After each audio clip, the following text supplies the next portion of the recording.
Saludos a todos, mi nombre es José Contreras, profesor de la asignatura Materiales de Construcción, adscrita al programa de Ingeniería Civil, área de tecnología de la Universidad Nacional Experimental Francisco de Miranda. El tema que vamos a estar desarrollando hoy es un tema muy importante desde el punto de vista de la ingeniería civil y es el que corresponde al estudio de los materiales aglomerados, en específico el concreto.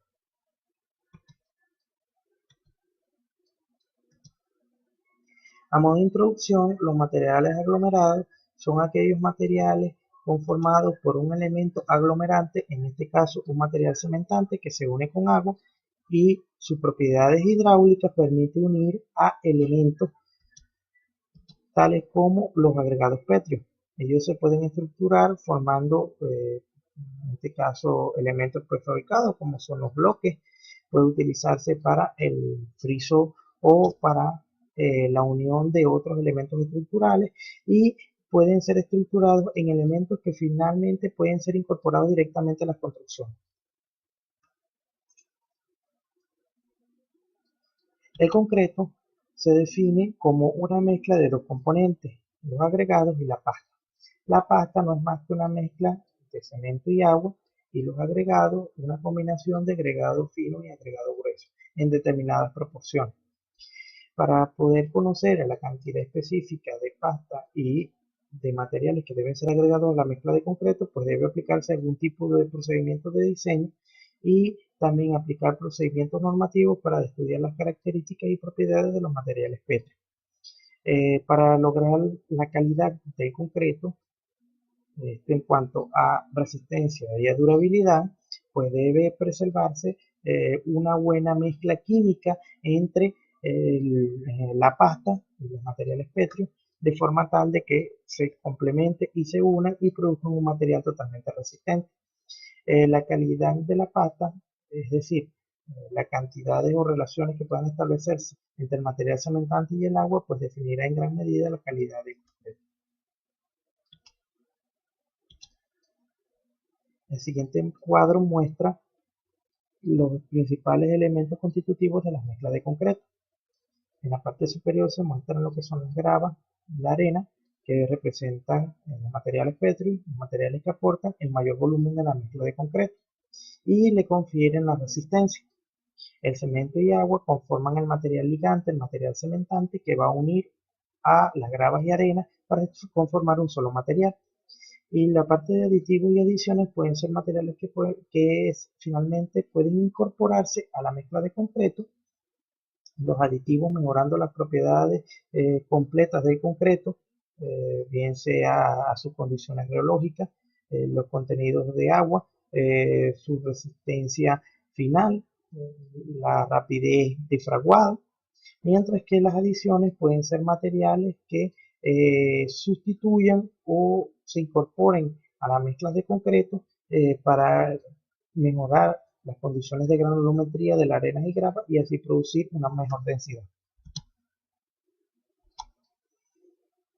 Cuando se estudia el concreto, debemos hablar de comportamiento mecánico. El estudio del comportamiento mecánico obedece a tres aspectos que deben preservarse. Primero, las características, la composición y las propiedades de la pasta cementante o matriz cementante endurecida, que no es más que el estudio de las propiedades físico-químicas, de las propiedades de la pasta como tal y cómo es su comportamiento respecto a la unión con los materiales pétreos. La calidad propia de los agregados, que por lo general ha venido sido estudiando en temas anteriores, y la afinidad de la matriz cementante con los agregados y su capacidad para trabajar en conjunto. Eso se refiere a la acción conjunta de material cementante y agregado y las relaciones que pueden establecerse entre ellos. Por lo general, los agregados nosotros los tenemos disponibles en sitios de almacenamiento y esos sitios de almacenamiento se traslada al sitio final de obra donde se va a realizar el mezclado. En un concreto, se tiene conocimiento que la pasta está compuesta por cemento Portland, agua y aire atrapado. Por lo general, la pasta representa entre un 25 y un 40% del volumen total de concreto, mientras que los agregados constituyen entre un 70 y 75% del volumen total. Es por ello que la selección y el estudio de las propiedades de los agregados es muy importante porque que es la que va a definir la característica final del concreto. Los agregados deben consistir en partículas con resistencia adecuada, así como la resistencia condiciona la exposición a la intemperie y no deben contener materiales que pudieran causar deterioro en el concreto. Para ello, nosotros tenemos que estudiar más en profundidad las características del agua y cuáles deben ser sus condiciones para poder incorporarla adecuadamente a las mezclas de concreto. El agua para el concreto, por lo general, representa uno de los factores más importantes dentro del estudio de los materiales. Debe formar en conjunto con la pasta un material coherente, pastoso y manejable, y tiene la función de lubricar y garantizar las relaciones de humedad y absorción en los agregados. Esto produce lo que sería la reacción química y ello trae consigo el proceso de fraguado, que se extiende desde el proceso de elaboración de la mezcla de concreto hasta su estado endurecido final. Para que esto se logre, el agua que se utiliza en el mezclado debe preservarse para garantizar de que no se produzcan pérdidas de agua en la mezcla de concreto que puedan producir una falla de resistencia.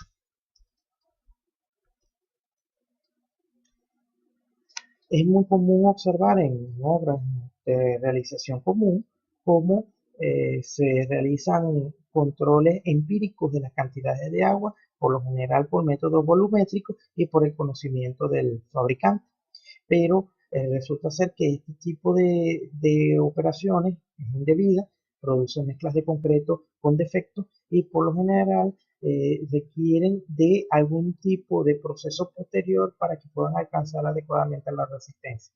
Los procesos de diseño de mezcla de concretos que se encuentran estandarizados permiten obtener las cantidades óptimas de líquido e incorporar una mezcla de concreto. Tanto el agua de curado como el agua de mezclado, pues también debe garantizarse de que ellas estén libres de contaminantes, dado que los contaminantes pueden afectar las reacciones químicas de la mezcla de concreto final y producir relaciones adversas como pérdida de resistencia, de trabajabilidad o de durabilidad. En cuanto a las propiedades en el estado de concreto, se definen dos propiedades básicas o estados en los cuales se puede encontrar el concreto. En primer lugar, tenemos el concreto en estado fresco, que se define como un estado en el cual el material debe ser plástico o semifluido y capaz de ser moldeado a mano. Una mezcla muy húmeda de concreto se puede moldear en el sentido en el que pueda colocarse en un encofrado. En una mezcla de concreto plástico, todos los agregados se encuentran correctamente encajados y sostenidos en suspensión. Esto es lo que se denomina proceso de densificación. Los ingredientes no están predispuestos a segregarse durante el transporte y cuando el concreto endurece se transformará en una mezcla homogénea de todos los componentes. El concreto de consistencia plástica no se desmorona y por el contrario suele adquirir alta resistencia. En estado fresco, la principal propiedad que se mide es la trabajabilidad y ella se puede obtener en el concreto a través del procedimiento de la toma de muestras con el cono de Abel. Ya dentro de las características que es importante controlar, tenemos la tisotropía, la consistencia, la manejabilidad, la segregación y la exudación. En concreto estado endurecido, la principal propiedad que nos interesa pues, es la resistencia y ella se obtiene a través de una medición con ensayos normalizados de cilindros o probetas de acuerdo con las disposiciones normativas venezolanas. En este caso, se busca garantizar de que el concreto a la edad convenida alcance la mayor resistencia posible para que produzca buenos resultados y una buena utilización en obra. En cuanto a las propiedades y los estados del concreto, existen varias leyes que definen los estados en los cuales puede encontrarse concreto.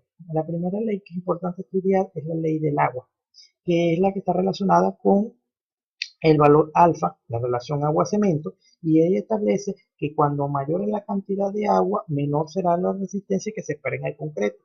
Ensayos estandarizados que se han realizado a lo largo de Venezuela especifican que para relaciones de agua-cemento altas se produce un descenso en la resistencia. La ley del cemento toma en consideración que menos que se utilice dosis de cemento baja, pues ello producirá mezclas de concreto adecuadas. Ello garantiza menores errores en lo que es el transporte y colocación del material, en la adquisición de resistencia y por supuesto en los costos. En estos casos se busca de que la dosis de cemento sea calculada de forma específica a través del procedimiento de diseño para obtener la menor dosis posible de ser utilizada y pues se invierta la menor resistencia. No necesariamente dosis elevadas de cemento producen resistencia elevada. Es por ello que se busca controlar la cantidad de cemento que se utiliza en la mezcla de concreto. Otra de las propiedades importantes que se deben estudiar es la ley del tiempo, que dice que mientras que el concreto se mantenga por mayor cantidad de tiempo en estado plástico, más fácil será de colocarlo y mejores serán sus propiedades. En este caso, pues esa ley estima que debe controlarse procesos específicos como la exudación, debido a que se pueden producir diferencias de densidad en el proceso de colocación de la muestra por deposición de las partículas gruesas en la zona inferior y las zonas con mayor manejabilidad o con la mayor concentración de líquido en la zona superior. Y la ley de la temperatura, que mientras que más va a ser la temperatura en el estado fresco, pues el concreto se comportará mejor y adquirirá mayor resistencia. Es por ello que en las zonas cálidas, con gran cantidad de sol o en este caso de áreas abiertas disponibles para ser calentadas por el sol, pues debe controlarse el proceso de colocación del concreto y por último incorporar agua para suplir al agua estimada de cálculo y evitar pérdidas de resistencia por este aspecto. Bueno, hemos llegado al final de lo que corresponde a esta clase. Se sugiere a los alumnos complementar la explicación considerando los diferentes procedimientos que existen para diseño de mezcla de concreto en la actualidad, el método Asia, el método americano, el método RAC, el método venezolano, y que ellos se relacionen con el método descrito en el manual de concreto estructural de Porrero y Gray para así establecer relaciones y poder estimar adecuadamente las cantidades de materiales que se van a utilizar en las mezclas de concreto. Gracias. Estamos a la orden para cualquier sugerencia o consultas según hayan quedado dudas sobre el tema.